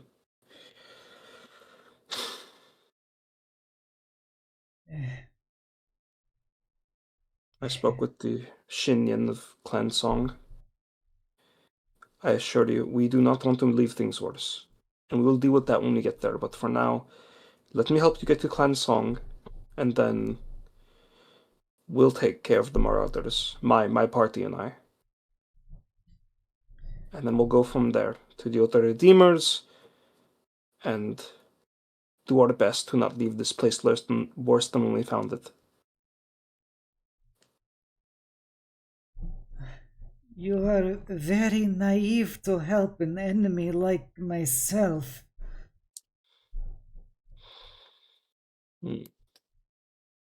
I think I'm strong enough to be. And if a strong person like me isn't going to hurt you, you'll be extra safe, okay? Now come on, as Nafisa sort of like puts her over her shoulder while keeping Pass Without a Trace up. Yep. Yeah, with that, she's kind of in and out of consciousness, but you were able to safely get out of the Marauder zone with Mishka. Go to drop her off at Clan Song. Hopefully she can find someone amicable enough to say, hey, listen, this is Mishka. She's a remnant of the Circle of Thorns. I couldn't find anybody else, but you were allies. Could you please afford her shelter and a space to rest? She has silver running through her system. A bugbear male kind of looks at you as you bring over Mishka and goes, "You were here earlier. Why are you doing this?" I'm an adventurer, and that means... Well, for me, that means I want a good story to tell after all this is done. And a story where everybody dies would fucking suck.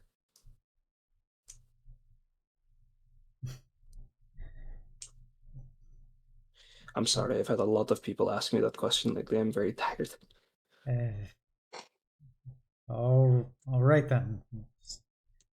We'll do what we can. I recommend you get out of here. I will do so. Okay. And he calls over, and Goblinoid and some other people come over and help pick up Mishka. And you guys go your separate ways. So, with that, we are coming to the close of not only your first full day in Signavishta, but also the stream itself.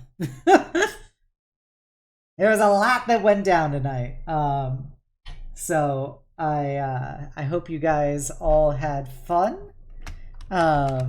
If you haven't done so already, please follow me here on Twitch. You can also follow me on YouTube, where I have every episode of the campaign posted. You can also follow me on Blue Sky and hear all of my thoughts and see all the art and stuff we post for the campaign. And you can join my Discord, the Eternal Citadel, and be a part of this incredible community. You should also go check out all my wonderful players. As you heard in the intro, they all have campaigns of their own. They're all good beans. Many of them stream. Go check them out. Send them your love. I want you all to know you're all beautiful, amazing, and valid people, and I hope you enjoyed spending your evening with us nearly as much as we enjoyed spending it with you. And never forget the most important part, which is that the world is better having you in it. That'll be it for this week. I hope you guys enjoyed it. We are going to go send our love elseways. If you are a follower, please copy down the call to hugs. If you are a sub, please copy down the knight's message. We're going to go raid Aradia. She is a certified good bean playing the critically acclaimed MMORPG Final Fantasy XIV. Aradia LaCroix. Not to be confused with LaCroix. Okay, so yeah, we'll hopefully see you guys next time for more action as we head into day 2, and the ramifications and consequences of our players' actions will come back to haunt them or bolster them. It remains to be seen. All right, everybody, have a great night. Bye. Bye. Bye. Bye!